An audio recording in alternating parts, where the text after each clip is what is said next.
শুভ সন্ধ্যা। প্রথমেই আমাদের প্রথম আলোর বার্তার সমস্ত দর্শকদের জানাই শুভেচ্ছা, অভিনন্দন, শুভকামনা।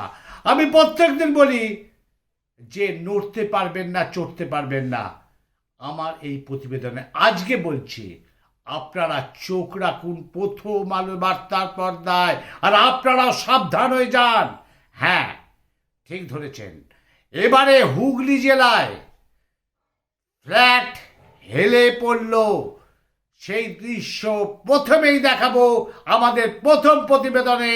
যে প্রমোটার হচ্ছে মেন দুষ্কৃতী, তারা মানুষ মারা যন্ত্র। ওই প্রমোটার প্রথমেই দেখাচ্ছি একটা বাড়ির অর্থাৎ ফ্ল্যাটের ছবি। প্রথমেই দেখুন সেই ছবি আমাদের প্রথম আলো বার্তার পর্দায়, কিভাবে ফ্ল্যাটটা হেলে পড়েছে প্রথমে দেখুন।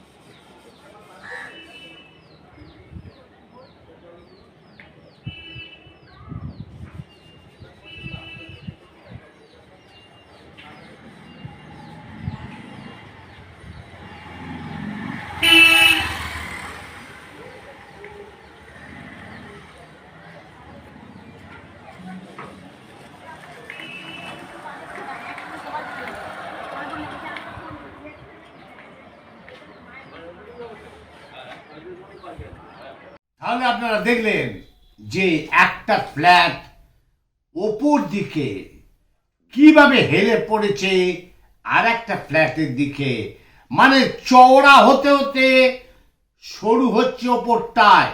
একদম এই ফ্ল্যাটের সাথে এই ফ্ল্যাট ঘেসে গেছে, অর্থাৎ ফ্ল্যাট হেলে পড়ল হুগলি জেলায় এই প্রথম। আপনারা সেই দৃশ্য দেখলেন। এইবার আমি আসছি আসল সাবজেক্টে। হয়েছে কলকাতার পরে উত্তরপাড়ায় হেলে পড়েছে ফ্ল্যাট, হুগলি জেলার উত্তরপাড়ায়। তার পুকুর ভরাটে করা হচ্ছে ফ্ল্যাট। কারণ এই ফ্ল্যাটটি কেন হেরে গেছে, এটা পুকুর ভরাট করে ফ্ল্যাটটা হয়েছিল।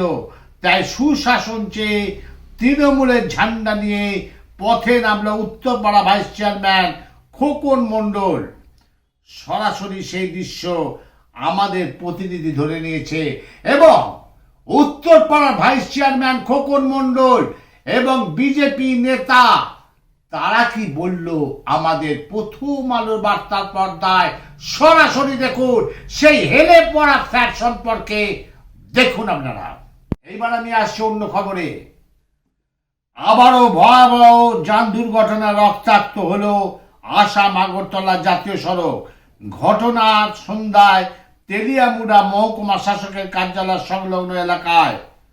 গতকাল সন্ধ্যায় TR06D5795 নম্বরের একটি মোটরসাইকেল নিয়ে ট্রাফিক বিধি লঙ্ঘন করে আয়েশ দেববর্মা, অখিল দেববর্মা এবং রেহেন দেববর্মা নামে তিনজন আসাম আগরতলা জাতীয় সড়ক ধরে খোয়াই বাগানের বাজারের উদ্দেশ্যে যাওয়ার সময় তেলিয়ামুড়া মহকুমা শাসকের কার্যালয় সংলগ্ন এলাকায় TR04E1530 নম্বরের একটি বোলেরো পিকআপ গাড়ির সঙ্গে বাইকটির মুখোমুখি সংঘর্ষ হয়। গাড়ির ধাক্কায় বাইকে থাকা ওই তিন ব্যক্তি রক্তাক্ত অবস্থায় আসাম আগরতলা জাতীয় সড়কের উপর ছিটকে পড়ল। ততক্ষণ দুর্ঘটনা বিকট শব্দ পেয়ে ছুটে আসে এলাকার লোকজন। তারপর পুলিশ প্রশাসন এসে তাদেরকে হাসপাতালে ভর্তি করা হয়। সেই দৃশ্য দেখুন আমাদের প্রথম আলো বার্তার পর্দা এবং তারা কি বলল সেই অ্যাক্সিডেন্ট সম্পর্কে সরাসরি শুনুন। অবশেষে স্বস্তি ফিরল কুলতলিতে। হ্যাঁ, সেই বাঘ মামাকে কবজা করল বন দপ্তর। আজ ভোর রাত প্রায় 3:32 নাগাদ বাঘ খাঁচাবন্দি হয়। সবজি ক্ষেতের মধ্যে 2টি খাঁচা পাতা হয়েছিল, টোপ হিসেবে রাখা হয়েছিল ছাগল, তাতেই খাঁচাবন্দি হয়। বাঘের স্বাস্থ্য পরীক্ষা করা হবে, তারপর পরবর্তী সিদ্ধান্ত নেওয়া হবে বলে বলে বন দপ্তর সূত্রে জানা গেছে আজই বাঘটিকে গভীর জঙ্গলে ছেড়ে দেওয়া হতে পারে। বাঘ খাঁচাবন্দি হওয়ার স্বস্তিতে এলাকার বাসিন্দারা, তারা জানান মাঝে মধ্যে বাঘ এলেও এইভাবে একেবারে লোকালয়ে আসেনি। খুবই আতঙ্কের মধ্যে ছিলেন তারা, সারা রাত কার্যত তারা কেউ ঘুমোতে পারেনি। সরাসরি দেখুন সেই দৃশ্য প্রথম আলো বার্তার পর্দায়। এবার আসি মাধ্যমিক পরীক্ষা। সিভিক ভলেন্টিয়ারের তৎপরতায় পরীক্ষা বসলেন এক মাধ্যমিকের পরীক্ষার্থী। বীরভূমের রামপুরহাটের জয়কৃষ্ণপুর হাই স্কুলের ছাত্র আইরন শেখ রামপুরহাট ডাক্তার শরদিন্দু মজুমদার বিদ্যালয়ে তার পরীক্ষা কেন্দ্র পড়ে। পরীক্ষা কেন্দ্রে ঢুকতে গেলে দেখা যায় আয়রন শেখ পুরনো একটি অ্যাডমিট কার্ড নিয়ে এসছে। সেই কারণে পরীক্ষা কেন্দ্রে তাকে ঢুকতে দেওয়া হয় না এবং তারপরে আয়রন শেখ সেখানে কর্মরত থাকা বিদ্যাপতি ঘোষ নামে এক সিভিক ভলেন্টিয়ারকে বিষয়টি জানায়। সে বলে পরীক্ষার অ্যাডমিট কার্ড তার স্কুল থেকে তোলেনি এবং তারপরে তড়িঘড়ি সিভিক ভলেন্টিয়ার জয়কৃষ্ণপুর হাই স্কুলে যোগাযোগ করে সেই ছাত্রকে বাইকে বসিয়ে নিয়ে জয়কৃষ্ণপুর হাই স্কুলে পৌঁছে দেয় এবং আয়রন শেখের অ্যাডমিট কার্ড স্কুল থেকে নিয়ে আবারও তাকে রামপুরহাট ডাক্তার শরদিন্দু মজুমদার বিদ্যালয় পরীক্ষা কেন্দ্রে পৌঁছে দিয়ে তবে সে স্বস্তির নিঃশ্বাস দেয়। আমরা সেই কুর্নিশ জানাই সেই সিভিক ভলেন্টিয়ারকে যে মাধ্যমিক পরীক্ষার্থীকে এইভাবে সাহায্য করেছে এবং সে ভালোভাবে পরীক্ষা দিয়েছে। তারপর জানা গেল সেই মাস্টারমশাইদের কাছ থেকে সরাসরি সেই দৃশ্য দেখুন, সুন্দর দৃশ্য আমাদের প্রথম আলো বার্তার পর্দায়। গুরুতর আহত অবস্থায় মইপিটে বনকর্মী গণেশ শ্যামলকে এসএসকেএম হাসপাতালের ট্রমা কেয়ার সেন্টারে নিয়ে আসা হয়। ওই বনকর্মীর শরীরে একাধিক জায়গায় গুরুতর আঘাত লেগেছে বলে হাসপাতাল সূত্রে খবর। মইপিটের বোসের ঘেরি এলাকায় এই ঘটনা ঘটে। সেখান থেকে তাকে উদ্ধার করে প্রথমে জামতলা প্রাথমিক স্বাস্থ্য কেন্দ্র, তারপর বারুইপুর সাব ডিভিশনাল হাসপাতাল, এরপর সেখান থেকে তাকে এসএসকেএম হাসপাতালে ট্রমা কেয়ার সেন্টারে ভর্তি করা হয়। আক্রান্ত গণেশ শ্যামলের বাড়ি সুন্দরবন কোস্টাল থানা অন্তর্গত মধ্যে গুড়গুড়িয়া এলাকায়। গণেশের পরিবারের স্ত্রী ও 3 জন কন্যা সন্তান রয়েছে। দক্ষিণ 24 পরগনা জেলায় বন বিভাগের অধীনে কুইক রেসপন্স টিমের সদস্য হিসেবে কাজ করেন তিনি। চিন্তা করুন কি অবস্থা যারা বন দপ্তরে কাজ করে। আমাদের শুনতে ভালো লাগে, দেখতে ভালো লাগে যে বন দপ্তরে গিয়ে বাঘ দেখবো, কিন্তু বন দপ্তর কর্মীদের যে প্রতি পদে পদে বাধা, প্রতি পদে পদে সে আতঙ্ক, সে ধরা পড়লো আমাদের প্রথম আলো বার্তার পর্দায়। সরাসরি দেখুন কলকাতা পৌরসভার একজনকে সন্দেহজনকভাবে আটক করা হলো। হ্যাঁ, মেয়রের ঘরের সামনে ঘোরাফেরা করছিল ওই ব্যক্তি। এরপরে তাকে আটক করে কলকাতা পৌরসভা কর্মরত পুলিশ। আটক করে জিজ্ঞাসাবাদ করা সন্দেহভাজন রফিকুল ইসলাম বিশ্বাসকে। তার কাছ থেকে ভারতীয় পাসপোর্ট পাওয়া গেছে। সে বাংলাদেশি বলে তাকে ফাঁসানোর চেষ্টা করা হচ্ছে বলে অভিযোগ সন্দেহভাজনের। তার নথিপত্রে অসঙ্গতি পাওয়া গেছে, আধার কার্ডের সঙ্গে পাসপোর্টে মিল পাওয়া যাচ্ছে না। তাকে আটক করে নিউ মার্কেট থানায় পুলিশ নিয়ে যায়। দেখুন যে সরাসরি যাকে সে অ্যারেস্ট করেছে এবং পুলিশ কর্মীরা কি বলছে এবং ওই দুষ্কৃতী কি বলছে আমাদের প্রথম আলো বার্তা পর্দায় সরাসরি শোনা। ফের সুপ্রিম কোর্টে 26,000 চাকরি বাতিলের মামলায় শুনানি রয়েছে। এর আগে 28 জানুয়ারি শুনানিতে গোটা প্যানেলই বাতিল করার আবেদন জানালেন আইনজীবী বিকাশ রঞ্জন ভট্টাচার্য। প্রধান বিচারপতি সঞ্জীব খান্না বলেন নতুন ভাবে নিয়োগ অনেক সমস্যা হবে।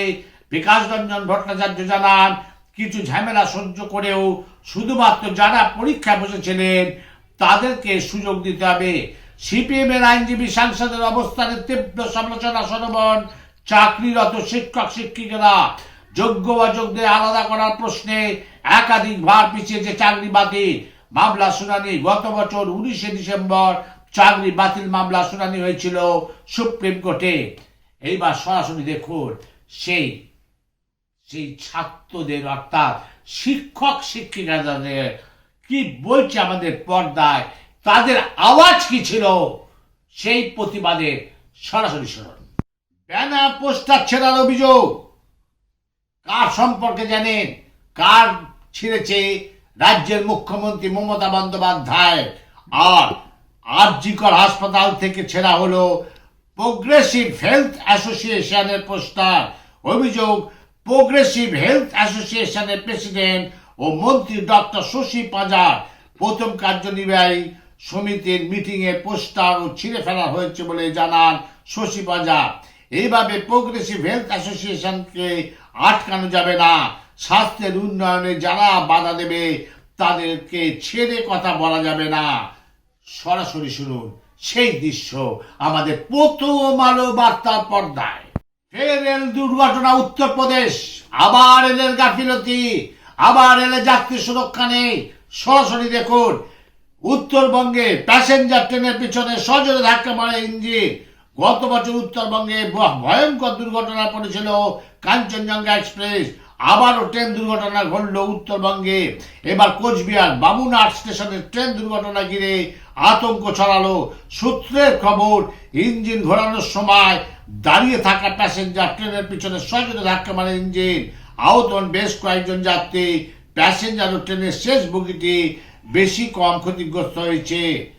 সরাসরি দেখুন সেই দৃশ্য, অ্যাক্সিডেন্টের দৃশ্য, মর্মান্তিক দৃশ্য আমাদের প্রথম আলো বার্তার পর্দায়।